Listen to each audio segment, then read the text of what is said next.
Welcome, everyone. Dr. Josh Long here with AME Podcast, my way to talk to folks who are making music throughout the classroom. What I mean is folks who are still making music in their years beyond being in school, which is very excited to me because, as most of you know by now, watching my podcast, you'll find out that, people do it when they're in school. And then once they get out of school, they don't do it anymore. And I know life happens, but it's nice to talk to folks who are still making music today in what I call lifelong learning and music engagement.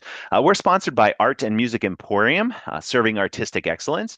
We do things such as fixed instruments. We do a bunch of different performing venues and initiatives that are going on right now, actually, if you're interested in participating. One being the annual Community Band by the Sea down in Wildwood, New Jersey. Depending on when you're watching this, it's the end of July. We also have been doing the Bethlehem Steel Company Legacy Band. We played at Music Fest last year. This is 2025.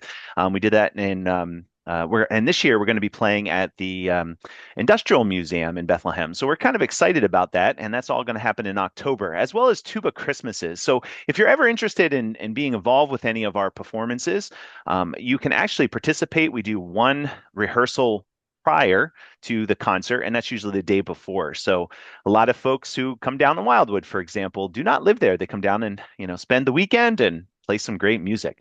If you're watching this on YouTube, please subscribe, as well as Facebook. Do give us a like. And we do have a Patreon account if you're interested. Any of the proceeds, again, go to people who are helping and keeping music alive beyond the classroom, as I said, lifelong learning and music education. So, my next guest that I'm super excited to talk about. Believe it or not, I sent an email out because one initiative that I haven't really talked about quite a bit is my town of Bangor, Pennsylvania, is doing their 150th anniversary. And we're actually getting a group together for that in June, just in a short 2 weeks from now, to do a performance down there. And it was funny. I emailed some friends that I played with in the Slate Belt through the Slate Belt band, and he wrote me back, and we just got talking again. And it was kind of nice to hear he's still performing and still, being a performer in local community bands. And we'll probably get into this. I know he's doing some narration for some books, which is kind of cool. And it's just interesting to see again how he is continuing to perform. So again, I thought I'd have him on this podcast so we can talk a little bit more about it. So please welcome Olin Lyons. How are you doing, Olin? Oh, just fantastic. Well, thank you. Well, hey, as I was thinking we could talk a little bit about, your interest in music. I always go back to those days of when you began making music, just because, that's where we like to start usually to see where that, interest got, and then we'll kind of shift gears from that. So whatever you want to share about that, would be awesome to just kind of hear how you got involved. Okay, well, maybe I should start with my childhood. My mother sang opera, and on our street, where it was a working class street, everybody said, "Oh, your mother sings opera," like that was an insult. But well, yeah, she was pretty good. She never really went that far with it, but she had quite a good voice. But I always noodled on the piano. She taught me a little piano, and then just maybe I was too hard of a student, but she kind of gave up on teaching me piano. But I always liked the drums. I remember standing by a parade when I was a toddler, and when the drums went by, it just did something to my insides, and I said, "Oh, that is so." Yeah. Even brought tears to my eyes at like 4 or 5, whatever I was at the time, because it was just so moving for me. But never really did much with it. But in 8th grade, they started a band program at my elementary school. So he said, I said, I want to play drums. He said, oh, we have plenty of drummers. We don't need a drummer. So, so what do you want to take? I took a tuba home because he said he needed tubas. But it absolutely did not make sense to me whatsoever because you have what, 9 combinations to do so many different notes. And I said, well, how do I get from here to there? I said, well, you have to think to the next part, and you do that with your lip. And I never could get that part. Mhm. So he finally let me try drums. And then I found out I'd been listening to a lot of different jazz records with different kinds of drummers. And I just kind of I had a play set that I didn't really, uh, wasn't a drum set. It was, like a toy set. And Yeah, I used yeah. to sit around on that. So then I started with that. Um, the guy sent me to a teacher at the high school, and I was in eighth grade at the time, and I had to walk over to the high school. It was $2 a lesson. It was amazing for a half-hour drum lesson. And Wow. the guy was an older guy. He'd smoked a pipe in the practice room while we were practicing, and that's where I learned to read the music. I knew a little bit about reading music, Hmm. but he showed me how all the figures were played and everything went. Went to summer school after between eighth grade and high school. Played in the high school band. The first year I made all-state band, Awesome. region all-state bands. The second year I made first chair. Uh, Wow. then other things intervened. I ended up having a kid, got married at 17, Hmm. raised three boys, uh, but continued to play because while I was in high school, these two guys that had graduated from Trenton State Teachers College Okay. uh, played, and one of them went to Huntington Central High School where I went, and so they got me to play with them. So here I am. I'm making is a tremendous amount of $15 to play in a weekend job. It was just amazing. Uh, that's when the what I think I was working for $1.25 an hour. So Hmm. $15 for just a few hours to play with. It was great. Played Yeah. with guys for almost like 35 years, uh, with a lot of different guys that had played with them in college and guys that had played on Broadway. And they'd come and say, well, it's great playing on Broadway, except you're playing the same charts eight times a week. And Yeah. after a while, I guess it must be mind-numbing to do that time after time after time. But played for a while. They kind of retired, and I retired, did many other things. And then your band came to where I lived. Hmm. And there you were playing. It was a good sounding band. There was no drummer. Hmm. I remember going over and talking to you and saying, where's your drummer? I said, well, why don't you come out? So I did. And I started reading music again. That was really after I don't know how many years. The last Yep. I'd read music was in high school Yep. for drums.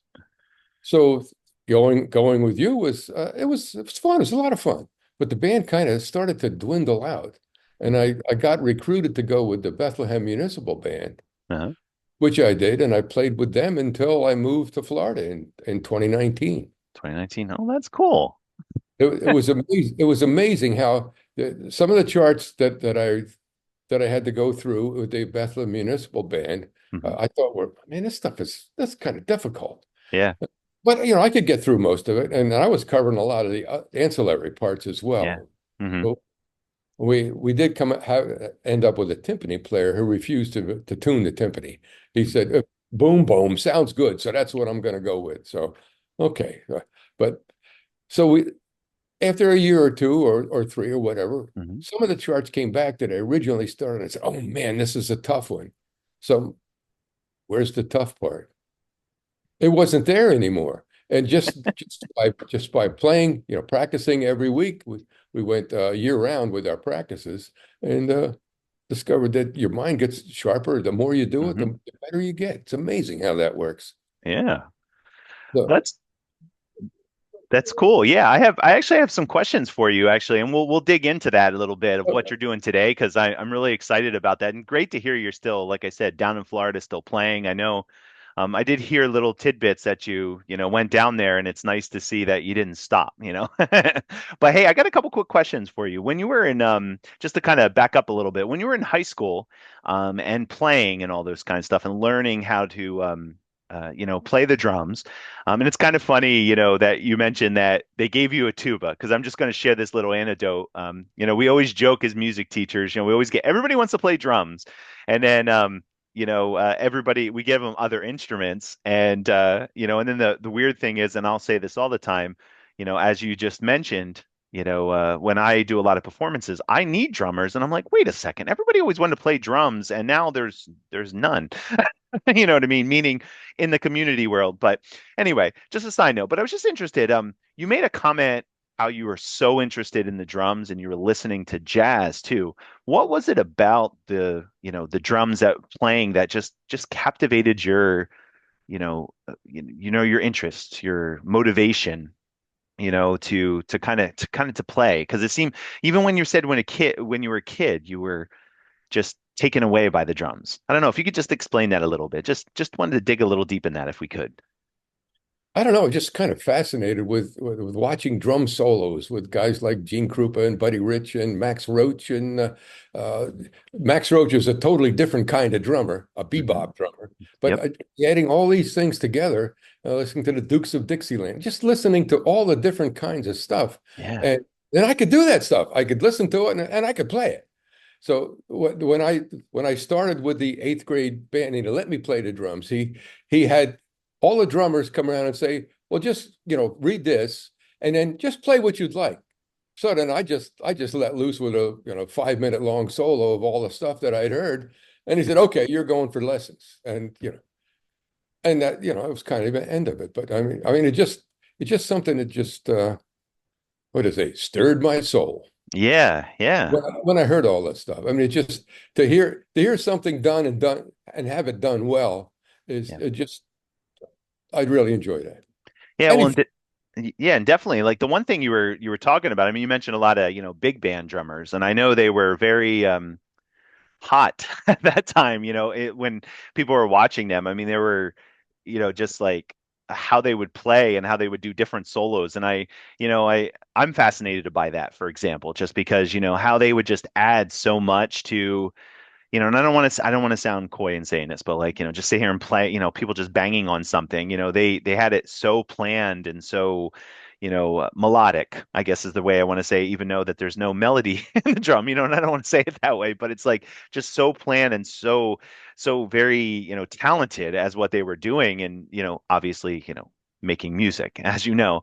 But it's kind of cool that you kind of bring that up because I think, that kind of captivated you a little bit. And that's one thing I wanted to ask. Like, did that, you mentioned you were playing with a group before the community band kind of era. You were playing with different groups and making money and stuff like that. Is that what kind of music you were playing? Were you playing more, big band stuff or, well, like, it was only three pieces. oh, A okay.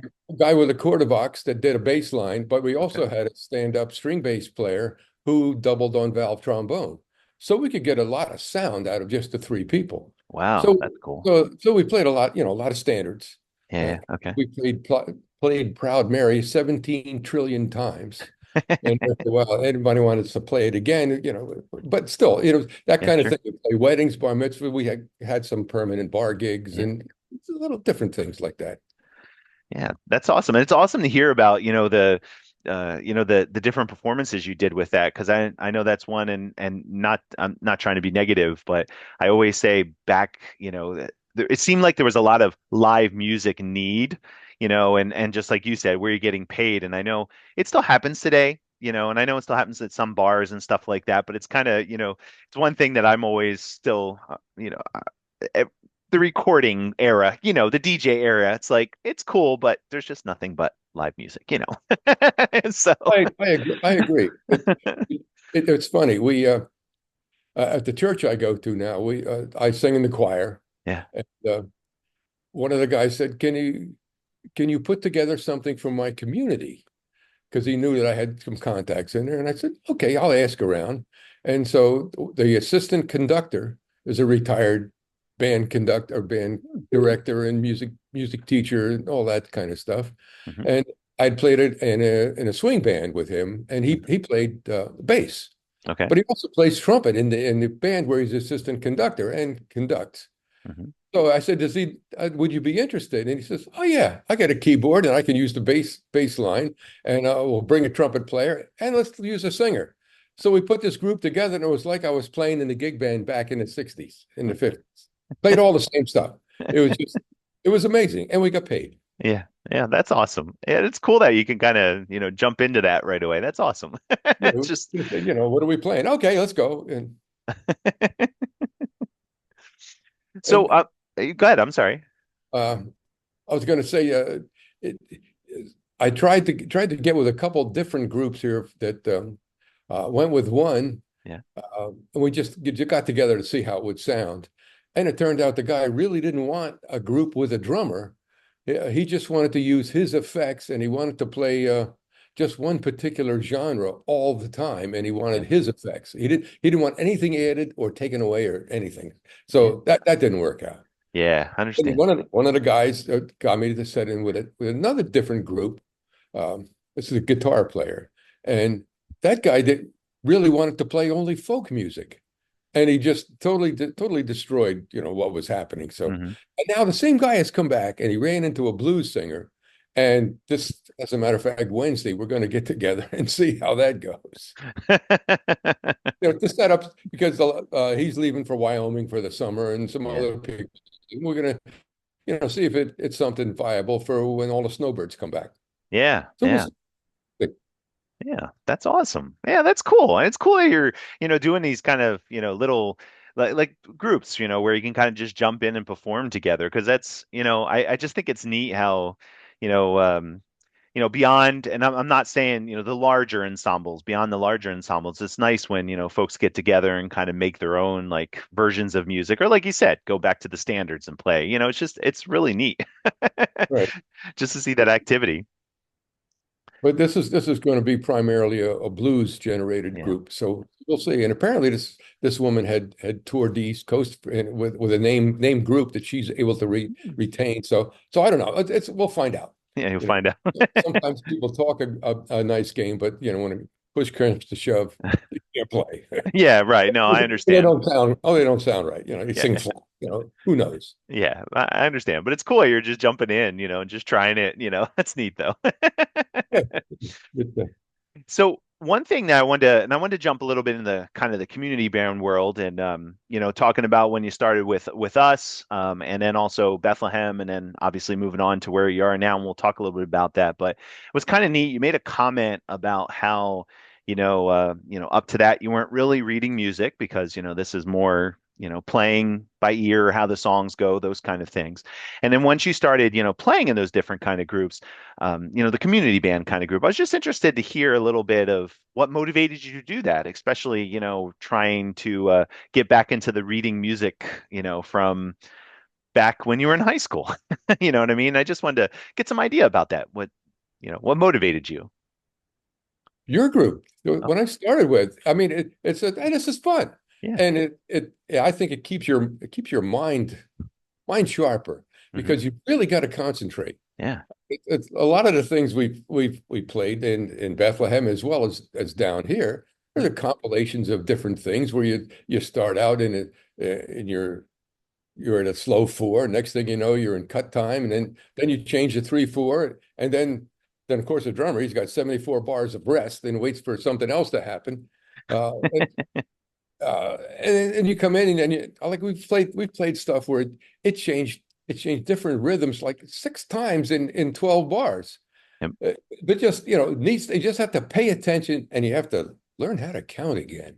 Mhm. 1, 2, 3, 4, 5, 1, 2, 3, 4, 5, 6, 7, what, that kind, what I'm saying. Yeah, I know But what you mean. and watching the conductor and just listening to everybody around you. It's fun to just make it all work together. Yeah. Yeah. And I've had all the conductors kind of say to me, they consider drum music for a lot of this stuff suggestions. Hmm. Because you know what a lot of the big band stuff looks like. It's just the same pattern repeated Right. or then they'll say fill here or cut here, and so you can interpret it and add whatever you want Hmm. as long as you don't go over the top, Yeah, right. Yeah. which Well, I try to do. and speaking of this, and I'll say this all the time, being a conductor, as you know, it's like, something for a big band tune, for example, they'll have an arrangement of it and they don't have everything the way it sounded, in there. Right, You know what right. I mean? Because they didn't write all that down, or they're scaling it down for a certain, like for example, if it's a younger piece, or if it's not such a hard, piece, they're going to scale it down for like a middle schooler, for a high schooler, or something like that. But that's why, it's kind of funny you say that. I always say that a lot. I'm like, okay, you can just add in here because, I know there's more that can be added. One of the biggest disappointments I think I ran into as far as looking at drum music Yeah. is when we started a dance band at high school, Mhm. and it had an arrange a part featuring the Krupa method, which was nothing. All it was the number of bars with you know, a rhythm pattern, and Hmm. that's all there was. Yep. And there was no method to it. He just got money to put his name on it, I guess. Yeah. Yeah. Sometimes I know it's weird. Some of those charts, I always I say it this way. Sometimes they'll have, it's just my opinion on it. Sometimes they'll put a method to put his name on it, and they'll have either they're trying to have you ad lib, meaning, improvise off of his method, that kind of thing. But yet it's weird because, like you said, it's his method and it should be a little bit more of, an idea of like his rhythm, his playing technique, that kind of thing. But I know it's an interesting question if it's just his name or if, they're, trying to do that other. I know there. I've seen some I guess productions of it translates the sound into the actual rhythms for drum music, and some drummers have played some really wild looking stuff. And I've often said, I bet you that guy couldn't go back and read that music and play what he just played. Right. Because I mean, because you're not thinking about half of it. Yeah. You're just saying, okay, I'm going to do this, and like when I play a solo, like this one in the band thing, I kind of thought in my mind how I was going to build it and where I wanted to go and how I wanted to end it and that kind of thing. So it wasn't just beating everything as fast and as hard as you could all over the place. And Yeah. try to make it into something that accumulates into a nice ending Yeah. Yeah. and is interesting, and you keep the tempo. Right. You don't just go up to 1,000 miles an hour and then stop. Well, at any rate, Yeah. Well, but one, what go ahead. I'm sorry. in that in my years in the high Yeah.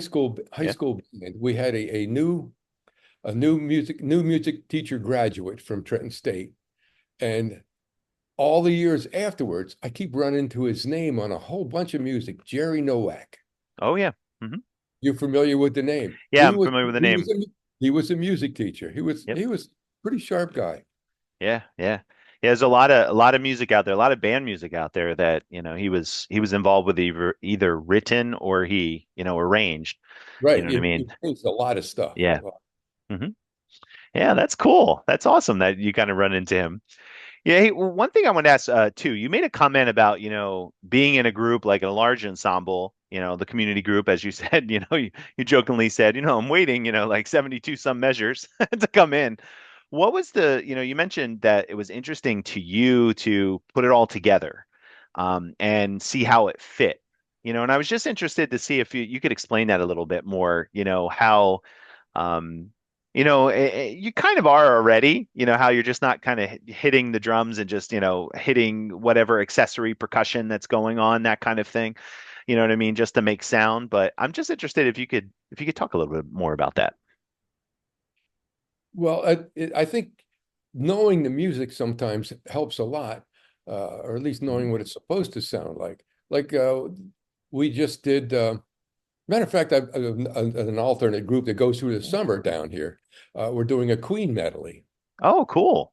So, you know how it sounds it doesn't sound exactly the same, of course, with this band, but you know how to put in the backgrounds of what they're asking for and the kind of rhythms that you really need. Even though it's written out, it doesn't sound the same as it's actually written because there's a Right. nuance to the way you play it. And then if we'll say go to a shuffle, it's not really written like a complete shuffle, Right. but you use your own interpretation of a shuffle. Hmm. But Yeah. I mean, if that makes sense. Yeah, it does make sense. No, when I'd always ask that, because what I'm getting at a little bit too, and I want to kind of say to you is, especially like I'm thinking community band right now, or a concert band. When we're sitting there, a lot of people say, oh, the drummers aren't really, not that they're not performing music, but they're not, engaged with, the melodies or having certain pitches or something like that. But I beg to differ with that, meaning that, the sounds that you folks are producing. Now, granted, I know there's mallet percussion and they'll have pitches and stuff like that, but the sounds you're producing are offering, excuse me, so much more to the group that just like you said, in the beginning here, how you came to one of our concerts and you didn't hear, a percussionist that it's missing, and that's what I was kind of getting at to it. I think a lot of people feel that, you know, um, I don't know. Like we hear a lot of music that doesn't have that, but I don't know. It just fills out the band so much more when the percussionists are there or offering a different sound, or if you're, trying to portray something or something like that. Like I just went to a concert yesterday, for example, and the big slapstick that we usually use for sleigh ride. You know what I mean? The Right. big wood. Yeah. And hear that big sound.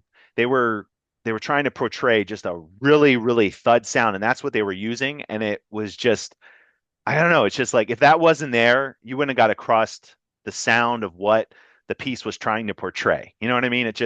They were just trying to really get to like this really in your face kind of sound, and that did that. And the band was playing along, it added so much. And it's just, I just think about those things all the time, how much it adds to the music. So that's why I was asking you that question. You know. Well, it's nice with the um, with the big concert band because there are 9 people in the percussion section.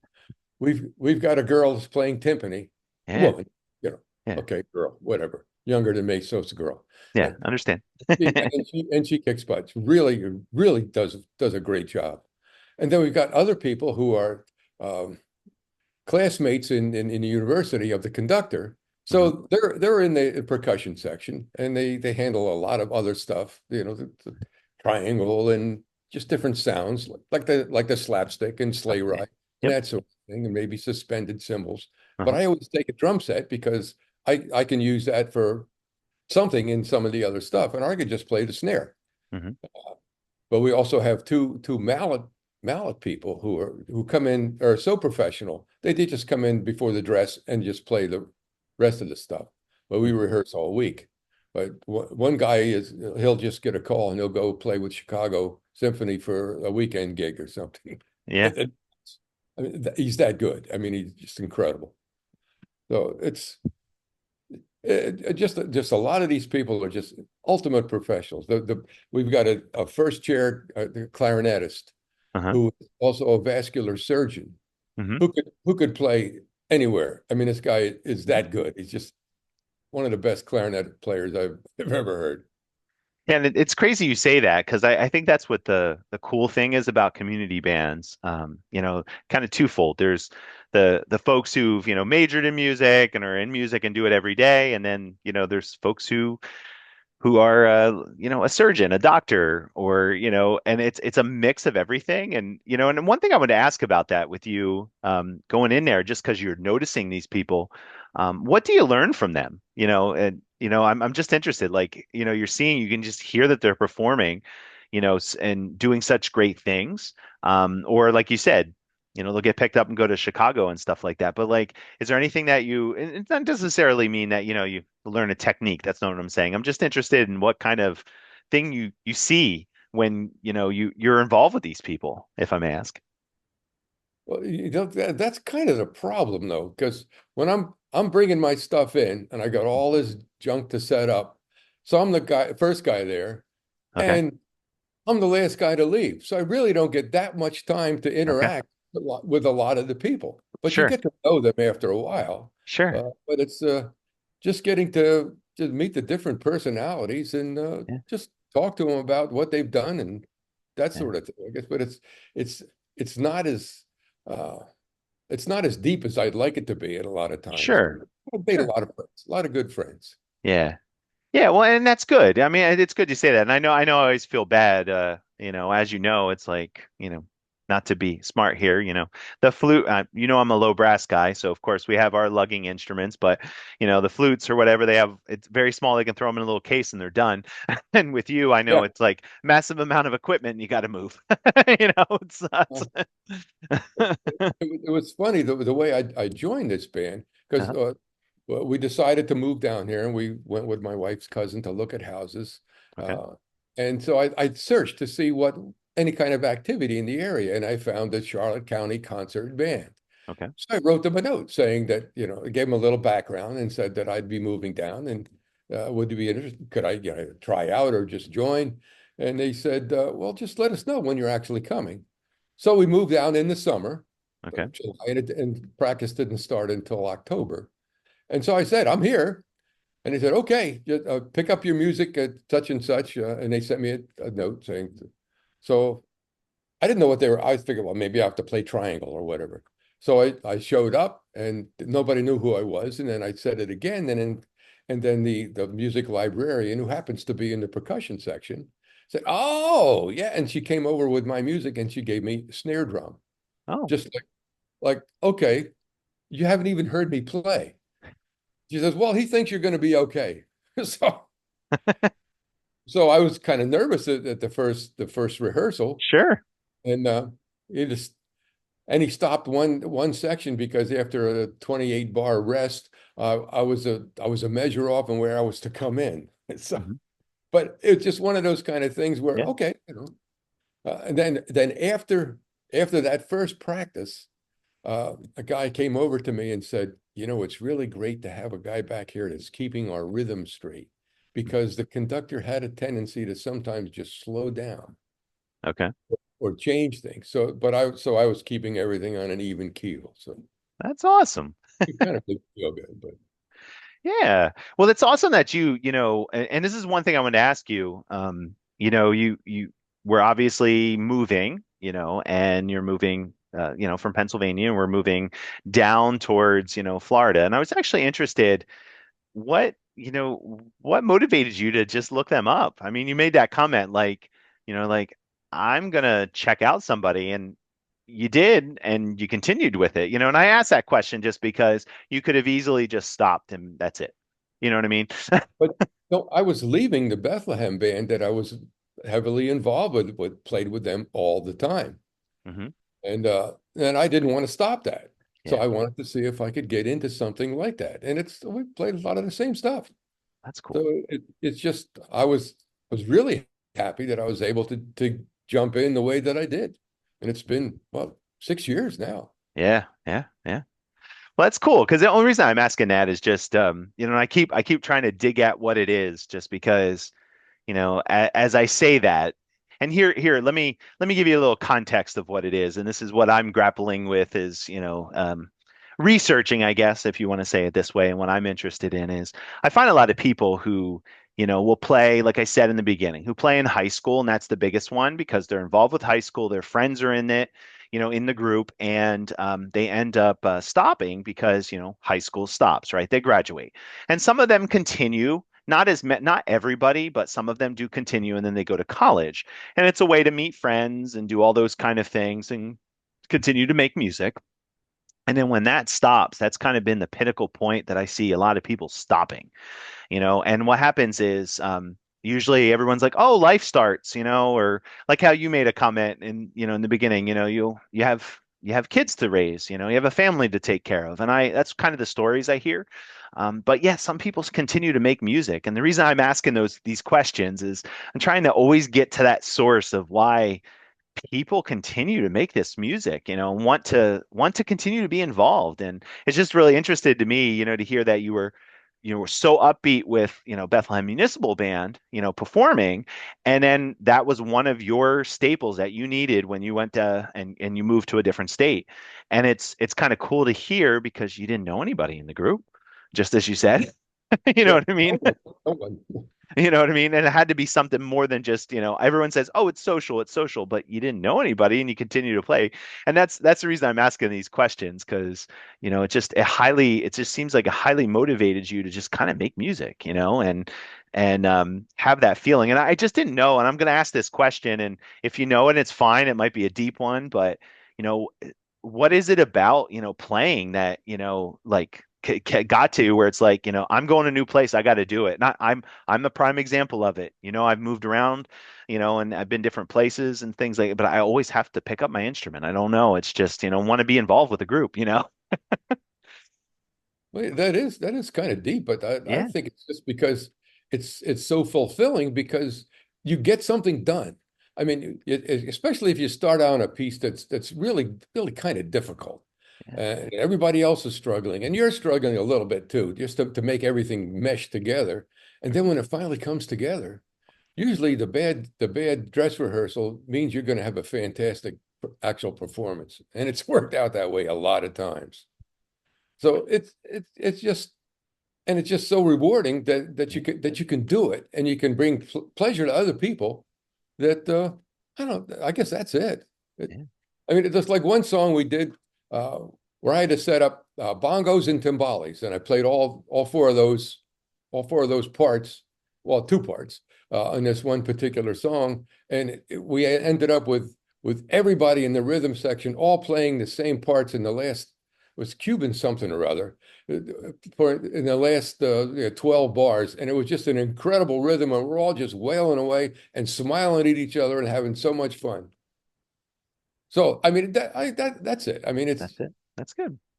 Well, it's just thanks I for had, sharing that. Like I said, I just always interested in it because, I don't know. It's just it's something in life, and I know it's hard to explain. I know a lot of people say that, music, it's hard to explain the connection to music and kind of why we do it, but it's we do it, and I always try to figure it out. And I know there's no right or wrong answer. It's just I think one example I keep thinking of that how much fun it is. We had this one particular song that was written by some relative of uh, a an interim conductor because the original conductor had had a stroke. Uh, so we're playing this song, and there was no rhythm part for it, and it was kind of it was a Latin groove actually. So we're playing along, and it was these couple of other people, a couple of high school kids who played bongos and congas and all that kind of stuff while we're playing this thing. And he stopped and he said, "Well, can you guys go back to bars?" And we said, "There's no part for us." And he was like, he almost, thought he was going to have a heart attack. We said, "You mean there's no? What do you mean there's no part?" I said, "We're just making this up." He said, "Really?" So okay, so we're playing this thing and we're playing in the actual concert. And we get to the one section where we're just grooving along like you wouldn't believe. I mean, it's just hitting it. I mean, it really clicked. And I look over at the guy sitting next to me that's playing the congas. He had a smile that had to have been 12 feet wide as we're playing. It was so much fun. Yeah. Yeah, and that's awesome. I mean, I don't know. It's just it's so cool to hear, just that in pure enjoyment. You know what I mean? And then you said it too, with people of all walks of life and ages. It's just, I mean, where else can you do that? That's what I just think is so fascinating about it. It's just, it's I don't know. It's just it's a lot of fun just to make music, with others, and then like you said, and then share it with other people in the audience. I mean, I don't know. And there's time the music doesn't cook. When it's Mhm. cooking, it's great. When Yeah. it's not, come on. Yeah, I understand.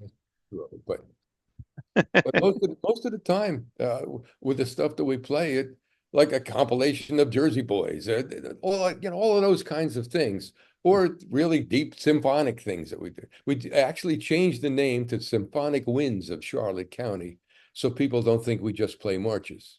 Right. Right. But we can kill on Stars and Stripes if you want to. It's Yeah.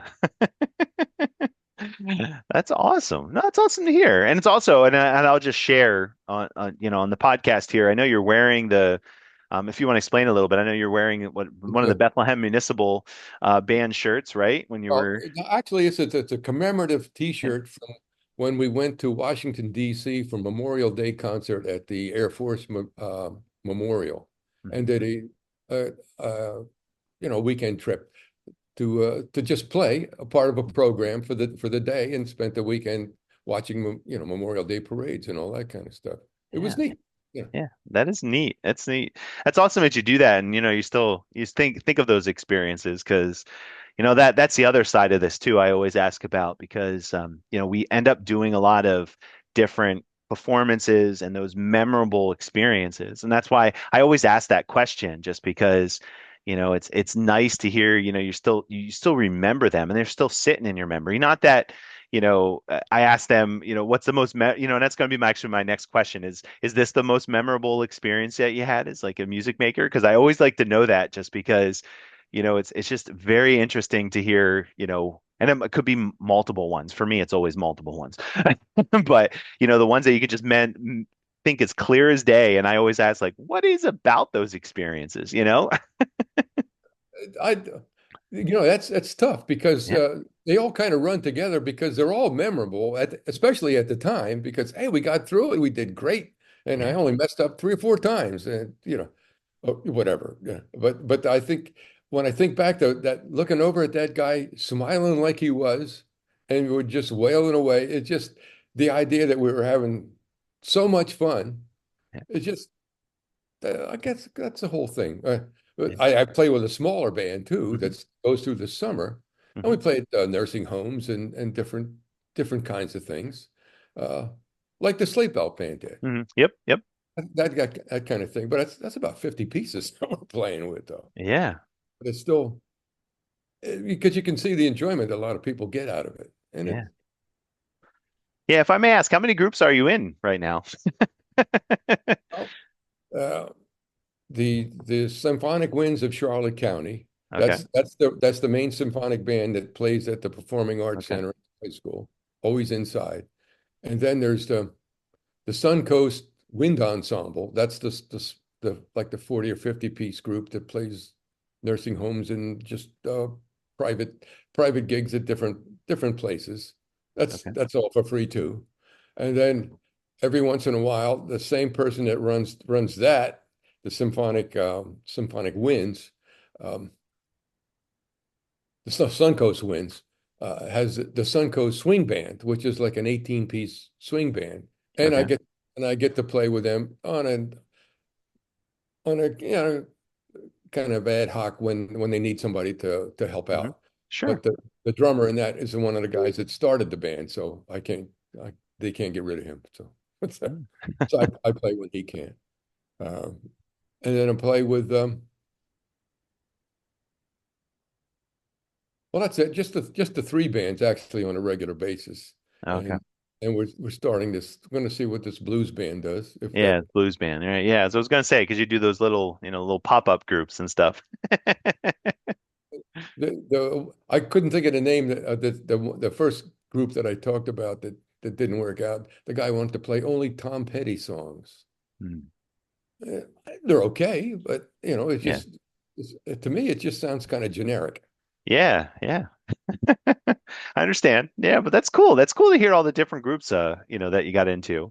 And then one thing I just wanted to share really quickly, and then we'll, like I said, we'll kind of wrap this up. But I know you got into narration a little bit, and I was just interested. You want to share? I know it's not necessarily music per se, but it's definitely a performance because and I just wanted to, I don't know if you wanted to share about that because I thought that was kind of cool that you're now doing audiobooks, for example, and talking through them, and just if you wanted to share to the audience about that because I find even though it's not necessarily an instrument, you're still using your voice as your instrument, so I think it's kind of cool. Well, I think it's kind of started when I used to read scripture and stuff at church, Hmm. and people would say, "You have a great voice. You should be doing recordings and that kind of stuff." And um, my wife's daughter, as a significant other, owned a an advertising agency, so I did an advertisement for a car dealer in South Jersey. Oh, that's cool. And then I joined a website where I could audition, and I got different kinds of jobs off and on, Uh-huh. uh, enough to pay for the membership, but really not a lot. Hmm. But the one was where they wanted a Pennsylvania Dutch accent for a museum in Ashtabula, Ohio. Oh, wow. Talk about the bogies and how the guys take care of them and that stuff. Throw the cow over the fence, some hay. That so I submitted the audition, and they wrote back to me and said, "We submitted your audition to our Amish voice expert," and then said, who knew there was such a thing? They Yeah. said, "Who's the closest without sounding phony?" So I got the gig, and other jobs were just one I got for uh, I forget the name of it, but it was for Jewish products, and Uh-huh. it was the name was like Jews or Us or something like that. And the reason I got the job was because I sounded like the woman's rabbi in France. Oh, wow. That's the only reason I got the job. But some of the other ones were the first one I did, I pretty much did for nothing Mhm. because I was trying to. There's a big learning curve when you're doing the recording, and you have Yeah. to know about RMS and all the other parameters that are needed to make the stuff work. Hmm. And so that was 100% royalties. Hmm. And the last I checked, it was at 39 cents. Got it. So that didn't do too well. But I since then I've done different length books. I did one for the Seventh Day Adventists, was 80,000 words. So it paid Wow. me $800. But it was the same stuff over and over again. What the Sabbath means to me as a Seventh Day Adventist. Hmm. Uh, it was interesting. I did a book on geared towards high school and college coaches of any Wow. kind of things, and it was just an incredible book. And when I was done, the guy thanked me and he said I made the book come to life. So that made me happy too. So Yeah. I'm trying to branch more out into novels with dialogue, Yeah. and I've come like that audition I sent to you. That Hmm. that was fun. And it turns out that the guy had a high school buddy who was on Audible as well, and he Uh, had to go with his high school buddy. But he says maybe I'll get the next one. But it's fun doing the different accents and different kinds of voices. yeah. The Russian is strong like bull, smart like donkey. You know, but all different. It's something that I can do where I can set my own hours and do it the way I Yeah. want to do. Yeah. But it does take anywhere from 2 to 3 hours to do one finished hour of an audio book Yeah. because you have to download the script, you have to print it out, you have to read it through. So if you narrate an hour, you've got to go back and listen to an hour and find any mistakes or Hmm. just extraneous noise and all, and then you have to fix it.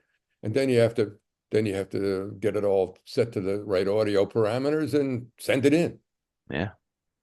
But it's been interesting. And I But keep auditioning because it's just like any actor, you're only as good as your last job. Now you got yeah. to get. Well, it's kind of funny you say that. I mean, it's with any art, you know. I just think it's kind of cool that you're talking and doing that and motivating yourself to do that because I mean, like I said, to me it goes hand in hand with music because it's an art to narrate, it's an art to be an actor, so It's funny,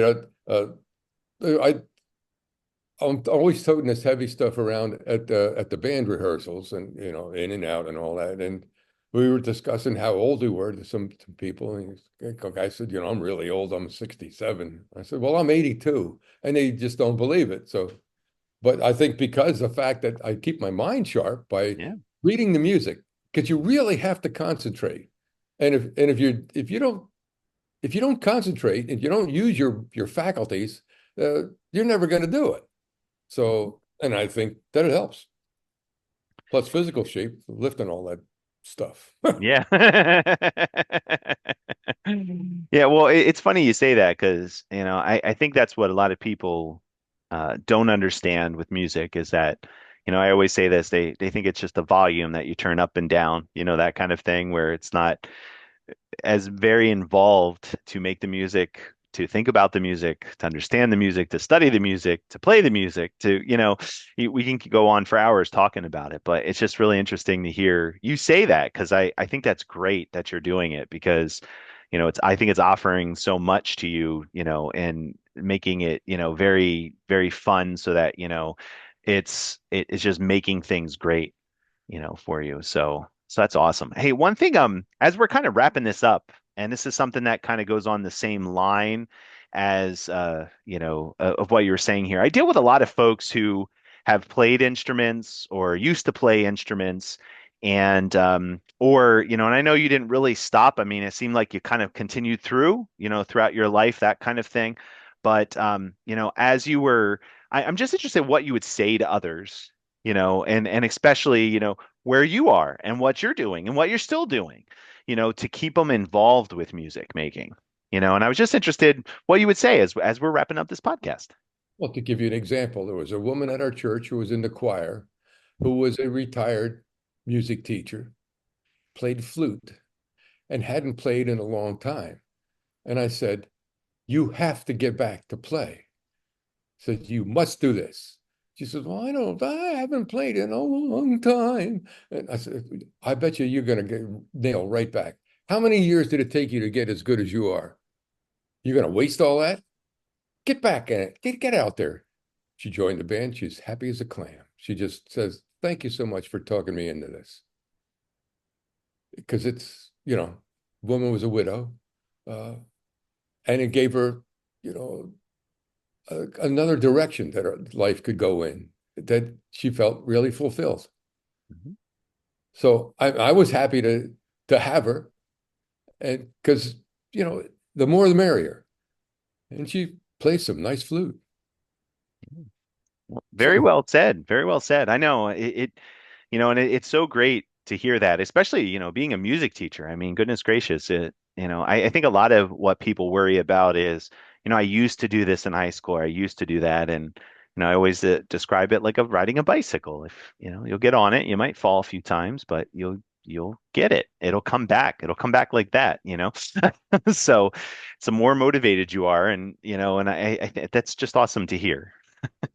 when you think of all the years that and the practice and the repetition of everything to learn an instrument and learn it well and play it at a level that is acceptable in a good concert band, it's a waste to not utilize it. Mhm. Yeah, I Bring agree it with on. Sit down, do it. you. Yeah, very well said. Well, hey, Olin, thank you so much. And I appreciate, you coming on this and talking to me, and I also appreciate, it's just awesome for me to hear that you are still involved with bands, beyond, as I said, I know you were in the Slate Belt Band and the Bethlehem Municipal Band, and it's just nice to hear that even though you moved, you're still in band and you're still performing and you're still willing to make music because, as I keep saying to this all the time, people just seem to stop for some reason. And I'm hoping, to keep encouraging people because I want them to be active in music because it's so engaging and you're that inspiration. So thank you, and taking the time, just to make music and bring all those drums to rehearsal because not to be smart here, it's a lot of work as you know it and you do it. Well, I have a cart. I can put everything on one cart. It's heavy, but it all fits on one cart, so it saves me a lot of lugging back and forth. So Yeah. Well, finally got something that works. yeah. Well, that's awesome. Well, all right. Well, thank you so much, Olin. Okay, my pleasure.